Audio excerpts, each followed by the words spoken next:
नमस्कार मेरे प्यारे भाइयों, मेरे परमात्मा के प्यारे जीवहंसों।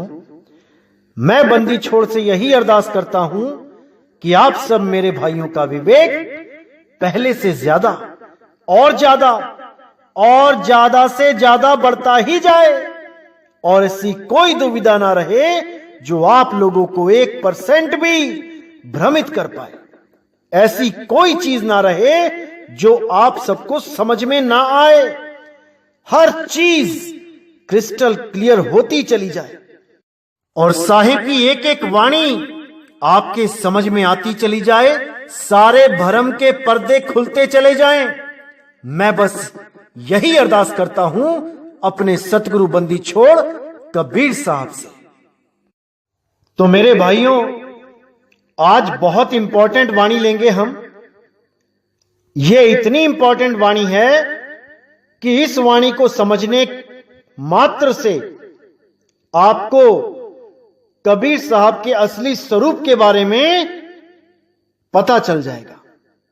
ये जितने भी कबीर पंथ कबीर साहब के स्वरूप के नाम पे आपको भ्रमित करके बैठे हैं, इन सब का खुलासा आज हो जाएगा।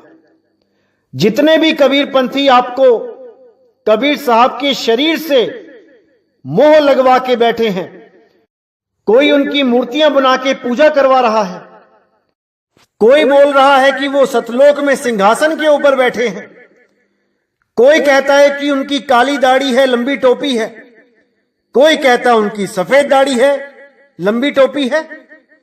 सबके सब देह में ही उलझे हैं, लेकिन सच्चे शब्द को, सच्चे स्वरूप को कोई नहीं जान पा रहा है। तो आज का सत्संग हम कबीर साहब के असली स्वरूप के ऊपर करेंगे कि आखिर कबीर साहब का असली स्वरूप है क्या। क्या वो कोई आदमी के जैसे हैं या वो कोई और आकृति में हैं? आज इसका पूरा खुलासा कर दिया जाएगा, क्योंकि आपको बहुत से पंथ कबीर साहब के नाम पे भ्रमित करने में लगे हैं।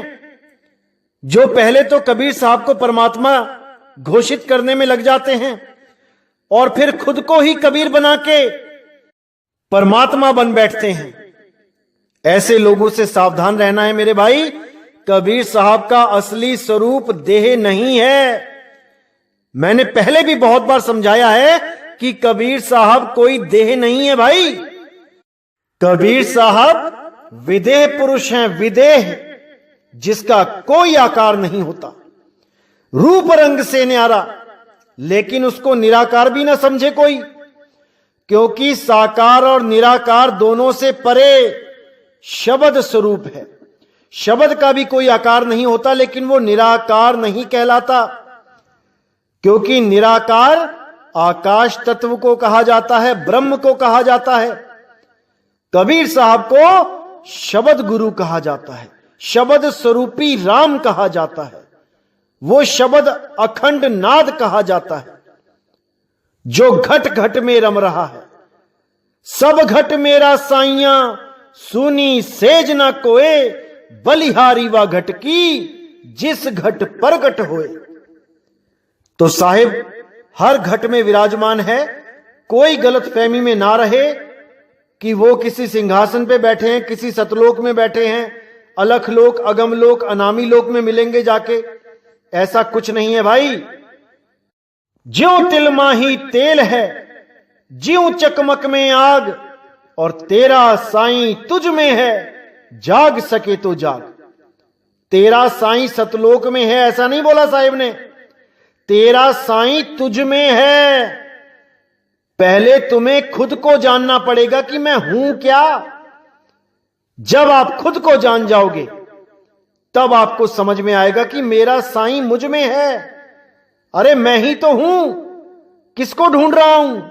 मेरा साईं मुझ में विराजमान है। इसीलिए साहिब ने बोला, आत्म चीन्हे परमात्म चीन्हे, संत कहावे सोए, और यह भेद काया से बाहर, बूझे बिरला कोय। आत्मा को चीनोगे तभी परमात्मा मिलेगा, क्योंकि तेरा साईं तुझ में है।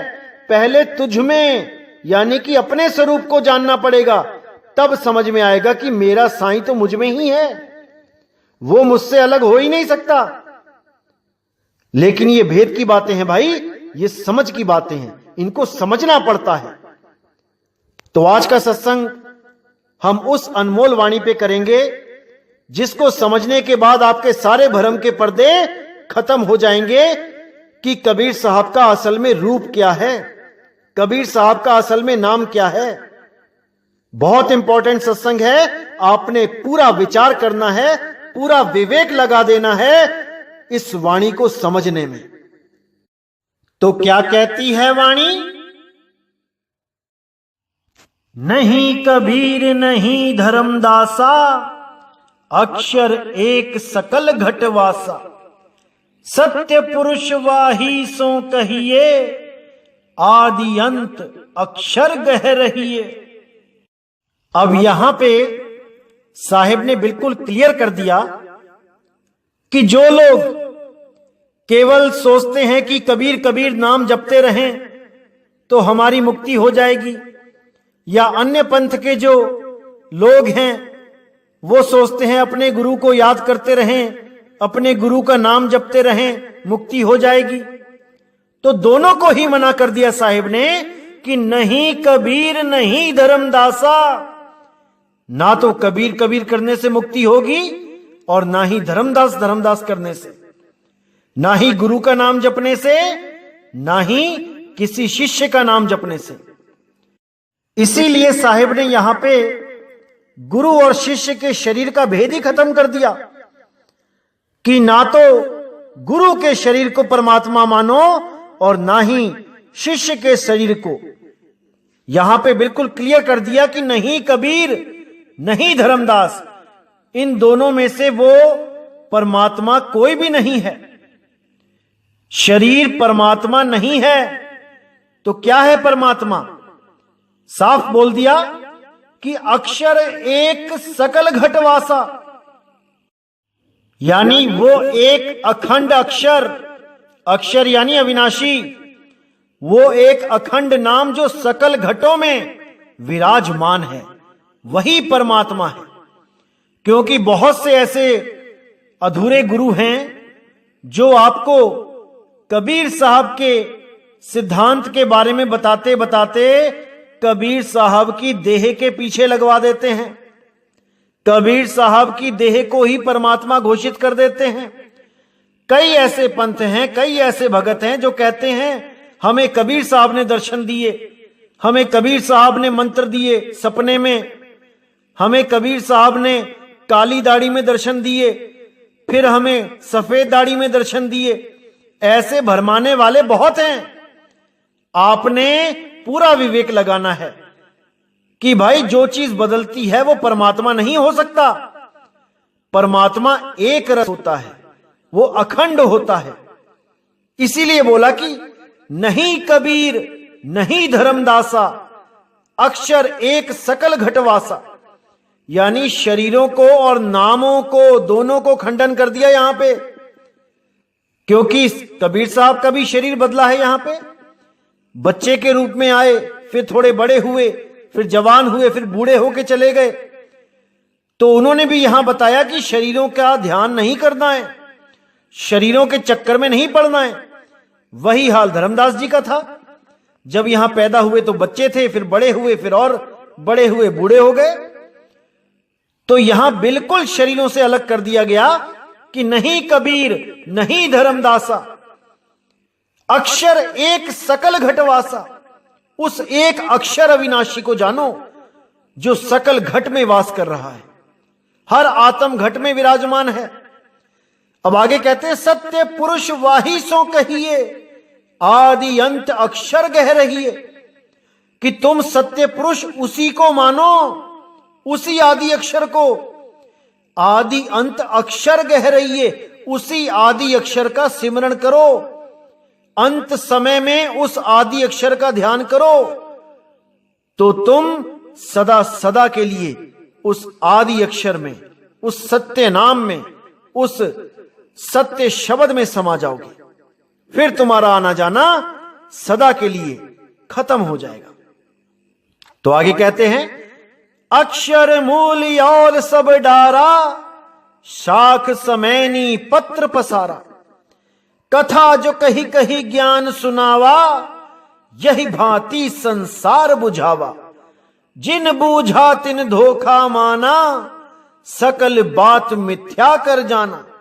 अब यहां पर बहुत विवेक लगाने की जरूरत है, बहुत ज्यादा। तो साफ बोल दिया कि अक्षर मूल और सब डारा। वो मूल अक्षर है, सबका मूल, वो आदि अक्षर।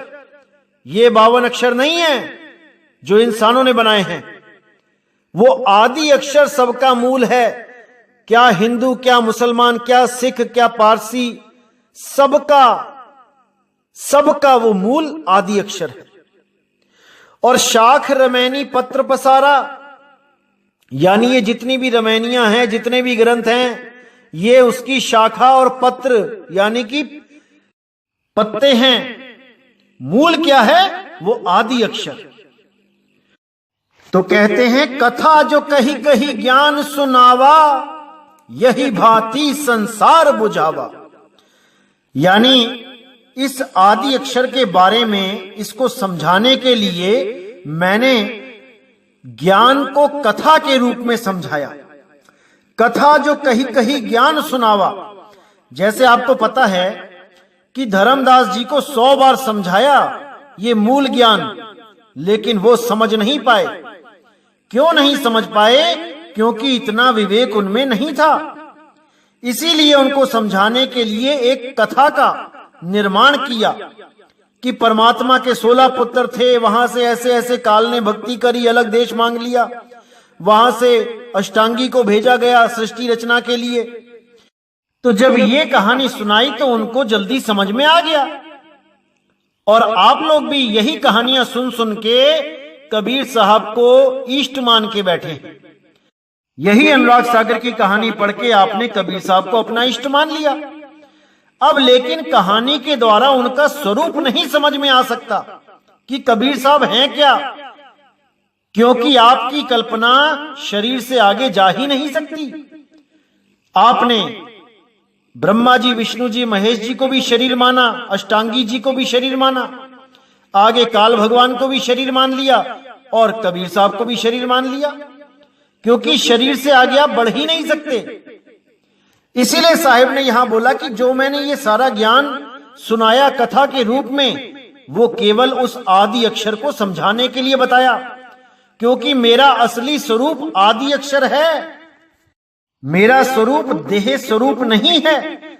देह तो मैं धारण करके आता हूं तुम लोगों को समझाने के लिए, और जब तुमको समझा के मैं चला जाता हूं तो मैं फिर से उस विदेही स्वरूप में आ जाता हूं, जिसको अखंड नाद सार शब्द बोला गया है, जिसको शब्द गुरु बोला गया है। उसी के लिए साहिब ने बोला हम हैं शब्द, शब्द हम माही, और हम से भिन्न और कछु नहीं, कि मेरा असली स्वरूप शब्द है और देह तो केवल तुम्हें समझाने के लिए धारण की जाती है। असल में मैं विदेही हूं, विदेही। तो इसी के लिए बोला कथा जो कही कही ज्ञान सुनावा, यही भांति संसार बुझावा।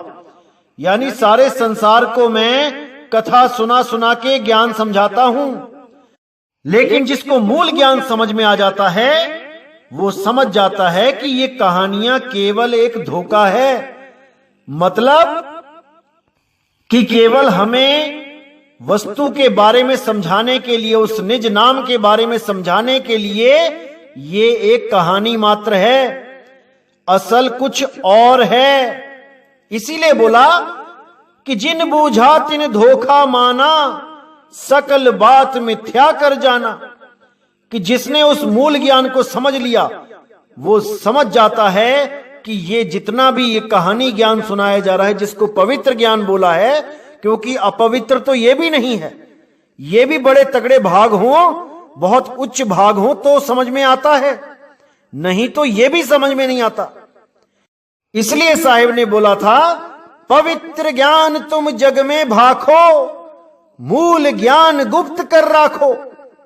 यानी ये कहानी ज्ञान तुम बताओ दुनिया में, लोगों को बताओ काल के बारे में, त्रिगुण के बारे में, माया के बारे में। और कबीर के बारे में, ताकि कम से कम लोगों को कबीर के नाम से तो प्रेम हो, कबीर साहिब से तो प्रेम हो।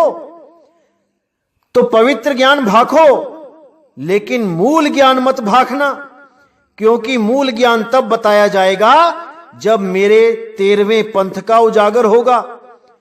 पूरी दुनिया में उस मूल ज्ञान का डंका बजेगा जब सही समय आएगा।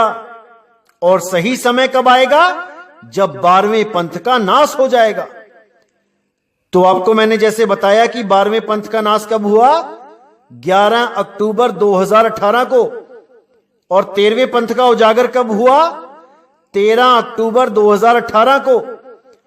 और तब से ये पूरे विश्व में मूल ज्ञान का डंका बजा रहा है।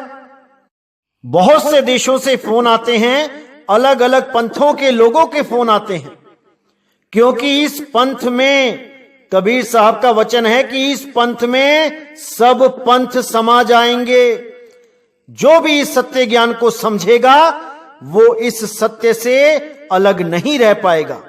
वो सब पंथों को छोड़ के, वो सब धर्मों को छोड़ के, वो सब जात पात को छोड़ के इस पंथ में समा जाएगा और सत्य को प्राप्त कर लेगा।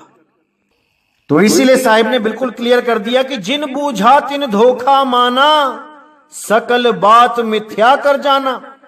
यानी जितनी भी ये 52 अखरियों की कहानी है, जितने भी 52 अक्षरों के नाम हैं, जितना भी ये देह का ज्ञान है, ये सबको मिथ्या जानो, सब बात को मिथ्या जानो। असली बात वो शब्द गुरु है, असली बात वो आदि अक्षर है, वही सतपुरुष है। तो आगे कहते हैं, कहें कबीर ये मन ही है, मन का सकल पसार, चीन ये मन कह बूझिया, आवा गमन निवार। तो साहिब कहते हैं ये 5 तत्व 25 प्रकृति मन माया त्रिगुण, ये सब मन ही है, ये 52 अक्षर मन ही है। मन का सकल पसार, ये 3 लोक मन ही है, सब कुछ ये मन ही है। इसी मन में तुम उलझ गए हो, सूरत रूप तुम्हारी इसी मन में उलझी है। तुमने इसी सूरत को इस मन के पंजे से आजाद करना है। चीन ये मन कह बूझिया, आवागमन निवार। कह रहे हैं चीन्हो कि ये मन कहां है, इसको बूझो। अगर इसको बूझ लिया तो समझो आवागमन निवार, तुम्हारा आना और जाना सदा के लिए खत्म हो जाएगा। लेकिन बिना मन को बूझे उसे नहीं मार सकते। जब तक दुश्मन का पता ना हो उसको खत्म नहीं कर सकते। इसीलिए साहिब ने बोला, मन को मार गगन चढ़ जाई, मान सरोवर पैठ नहाई। कि जब तक इस मन को चीनोगे नहीं, जब तक काल को जानोगे नहीं, काल के सिर पे पैर कभी नहीं रख सकते। पहले तुम्हें काल को समझना पड़ेगा, काल है क्या, उसके बाद उस काल के सिर पे पैर रखना पड़ेगा और तभी तुम्हारी मुक्ति होगी, अन्यथा नहीं होगी। इसीलिए साहिब ने बोला, काल के माथे पांव दे, सतगुरु के उपदेश, साहिब बाह पकड़ के ले चले अपने देश। कि वो अपने देश, अपने सत्य स्वरूप में तुम्हें स्थित कर लेगा, लेकिन तुम्हें काल के सिर पे पांव रखना ही पड़ेगा और कोई चारा नहीं मेरे भाई। लेकिन दुनिया इस काल से प्रेम करने में लगी है। सिर के ऊपर पैर कैसे रखेगी भाई? नहीं रख पाएगी। तो वही बिरला हंस काल के सिर पे पैर रख पाएगा जो गुरु की आज्ञा में चलेगा, जो शब्द गुरु से प्रेम करेगा, जो शब्द गुरु के लिए दिन रात जगेगा, हमेशा उसका चिंतन करेगा। केवल वही जीव इस भव बंधन से मुक्त हो पाएगा, अन्यथा सब यहीं आते जाते रहेंगे। इसलिए मेरे भाई, केवल और केवल शब्द गुरु की शरण में आ जाओ, केवल उस बंदी छोड़ की शरण में जाओ, तब बात बनेगी मेरे भाई, तब बात बनेगी। इसीलिए साहिब ने बोला, देही को सतगुरु कहे, यह है धूंधर ज्ञान, 4 दाग आवे नहीं, वाको सतगुरु जान। गरीबदास जी महाराज ने तो कोई कसर ही नहीं छोड़ी। क्या कहते हैं वाणी में? गरीब दादू का पिंजर पड़या और नानक की देह, इनमें सतगुरु कौन सा हमको बड़ा संदेह। यानी जो भी संत महात्मा इस दुनिया में आए वो अपनी देह को त्याग के चले गए। अब देह तो ऐसे पड़ी है वहां पे, 5 तत्वों की जो देह है, जैसे एक पिंजड़ा पड़ा है और उस पिंजड़े में जो तोता है वो अपने निज स्वरूप को, अपने निज नाम को, अपने निज धाम को चला गया।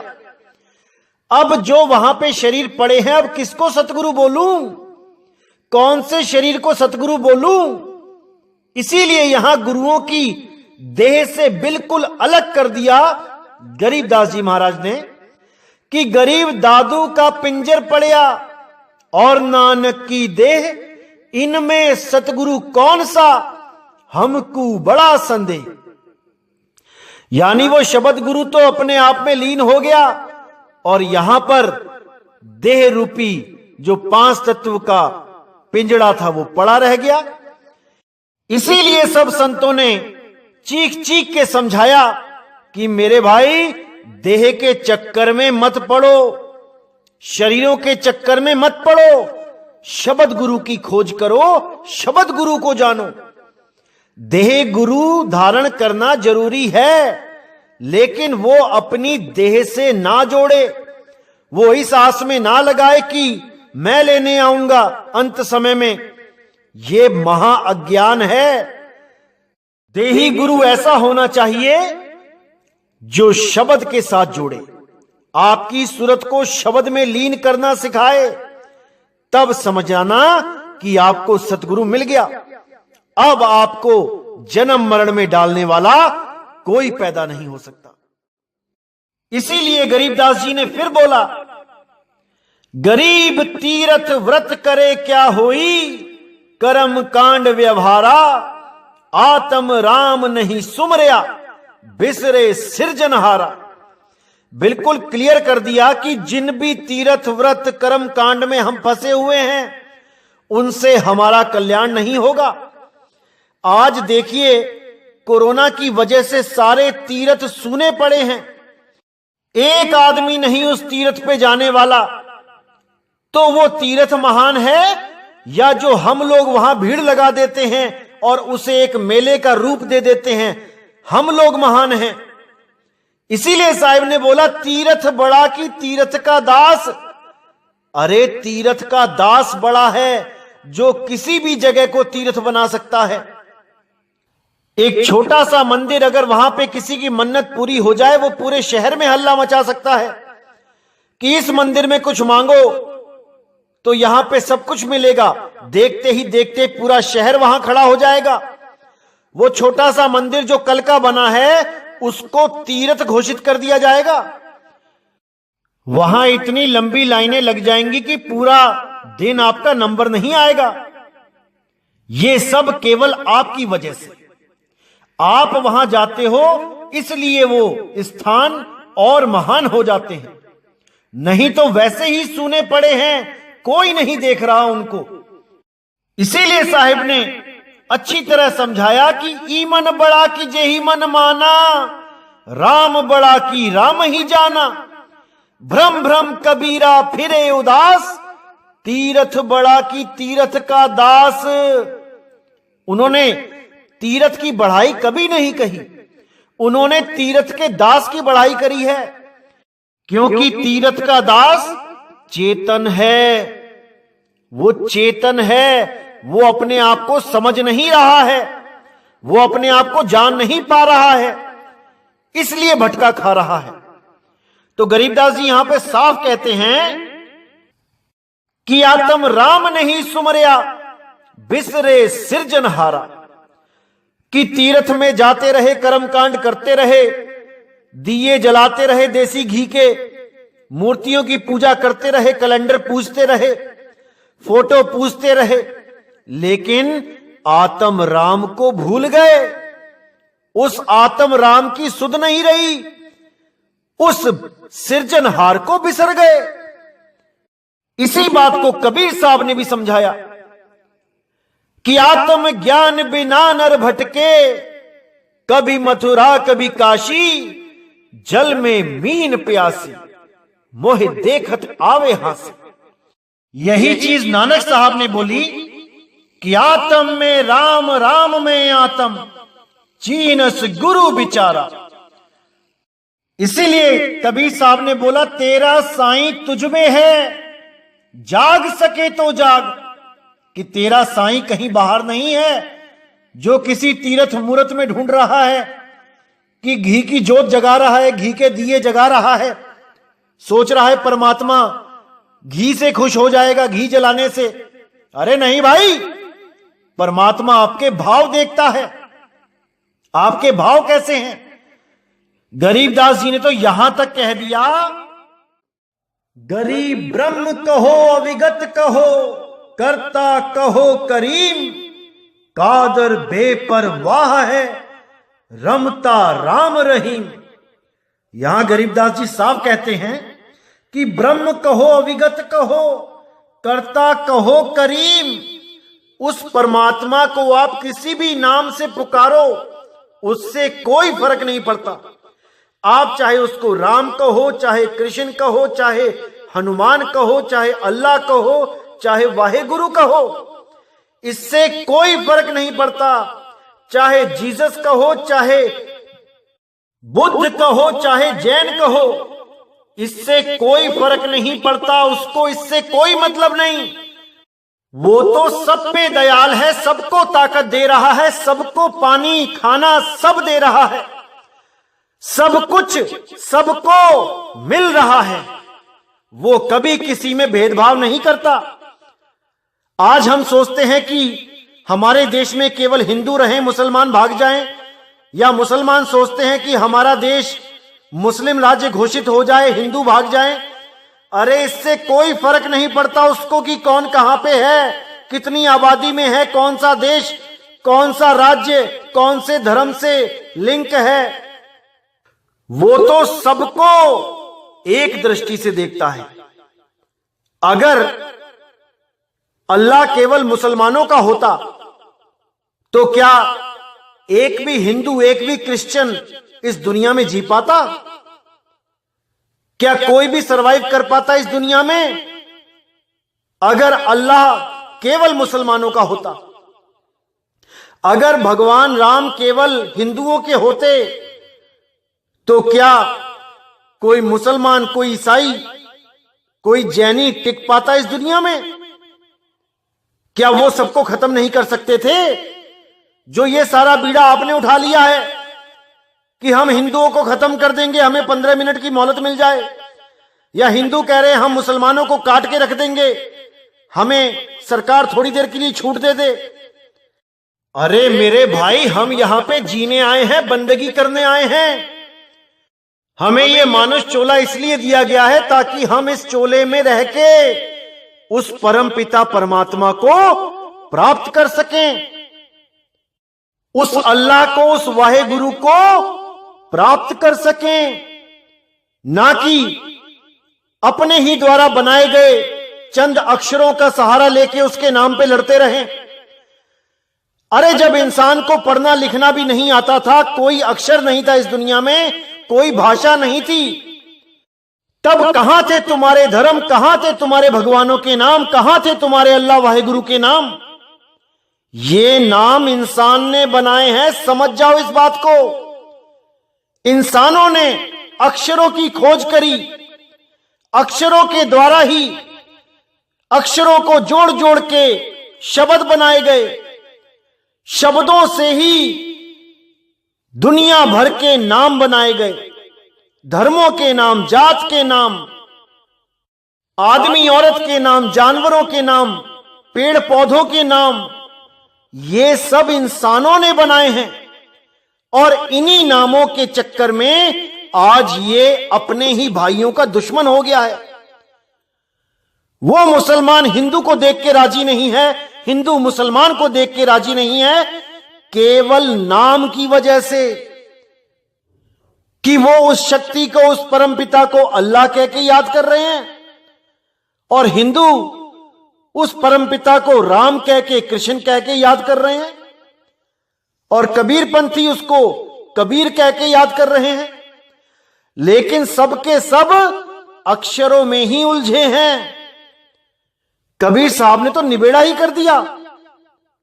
राम कबीरा एक हैं, कृष्ण करीमा एक हैं, कहन सुनन में दो, और दो करके वो जानते, जिन्हें सतगुरु मिला ना हो।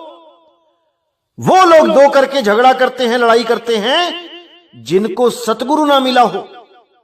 जब सतगुरु मिल जाता है तो वो शरीरों के भेद को खत्म कर देता है। शरीर को हटा दो तो क्या बचा? अरे सब आत्मदेव ही तो हैं। अब करना क्या है? अपने आत्मदेव को पहचानना है, अपने सत्य स्वरूप को पहचानना है। अपने सत्य स्वरूप को त्याग के जब हम इस देह स्वरूप में आए तो हम अलग अलग दिखाई देने लगे, और अगर दोबारा हम अपने स्वरूप को प्राप्त कर लें तो हम सब एक हो जाएंगे, एक स्वरूप हो जाएंगे। इसीलिए कबीर साहब ने भी बोला कि नहीं कबीर नहीं धर्मदासा, अक्षर एक सब घट ही निवासा। कि वहां कबीर और धर्मदास का भी भेद खत्म हो जाता है। उस अवस्था को प्राप्त करके हम सब एक हो जाते हैं, अलग अलग नहीं रहते, कोई देह बंधन नहीं रहता। वहां पे कौन कबीर, कौन धर्मदास, कौन नानक, कौन दादू पलटू भीखा, कौन रविदास, कौन, कोई अलग नहीं रहता। वो सब एक स्वरूप हो जाते हैं, वो परमात्म स्वरूप हो जाते हैं। इसीलिए बाबा नानक को परमात्मा कहते हैं, रविदास जी को परमात्मा कहते हैं, कबीर साहब को परमात्मा कहते हैं। वहां भेद नहीं रह जाता कोई भी। तो मेरे भाई अच्छी तरह समझ लो इस चीज को। चाहे मेरे मुसलमान भाई सत्संग सुनते हैं, चाहे हिंदू भाई सुनते हैं, चाहे सिख भाई सुनते हैं, चाहे ईसाई भाई सुनते हैं, हम सबका सत्य स्वरूप एक है। हम सब एक हैं। केवल अक्षरों की वजह से और देह ज्ञान की वजह से, देह भरम की वजह से हम सब आपस में बट गए हैं। लेकिन अब नहीं बटना है, अब एक हो जाना है। अल्लाह को इतनी खुशी तब नहीं मिलेगी जब आप 5 नमाजें पढ़ते हो। उसको असली खुशी तब मिलती है जब आप किसी से प्रेम करते हो, जब आप किसी को गले लगाते हो। भगवान को, राम जी को इतनी खुशी तब नहीं मिलती जब आप उनका मंदिर बनाते हो। उनको असली खुशी तब मिलती है जब आप उनकी तरह शबरी के जूठे बेर खाते हो, यानी इन जात पात को, इस ऊंच नीच को खत्म करते हो। वो तब खुश होते हैं। इसलिए मेरे भाई, ये सारे बंधन तोड़ो, ये सारी नफरत छोड़ो और एक दूसरे को प्रेम करो। हम सब एक ही मालिक के बच्चे हैं, केवल उसके अलग अलग नाम रखने की वजह से हम झगड़ा करते हैं, हम लड़ते मरते हैं।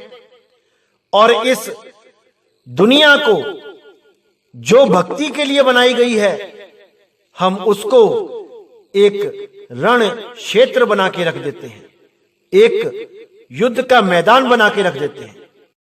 तो मेरे भाई, पूरा विवेक लगाना है, हर बात को समझना है गहराई से। और अगर गहराई से समझ लिया तो कोई भी तुम्हें मूर्ख नहीं बना पाएगा। अपने विवेक को हमेशा जागृत रखो तो आप कभी धोखा नहीं खाओगे। हमने सारे विश्व को एक करना है, पूरे विश्व को एक प्रेम के बंधन में बांधना है। इसलिए सबसे पहले शुरुआत हमें अपने ही घर से करनी है, अपने ही देश से करनी है। तो मेरे भाइयों, नफरत के बीज को खत्म करो और सबसे प्रेम करो। इसी के साथ मैं विदा चाहूंगा। जय गुरु बंदी छोड़ वैराग साहिब, जय गुरु बंदी छोड़ साधु शरण साहिब, जय गुरु बंदी छोड़ बाबा नानक साहिब, गुरु अंगद देव साहिब, बाबा धर्मदास साहिब, बाबा रविदास साहिब, मेरे सभी संत जय जय सतगुरु बंदी छोड़ सतगुरु सत्य कबीर साहिब की सदा ही जय हो, सदा ही जय हो मेरे मालिक की साहिब बंदगी सतनाम।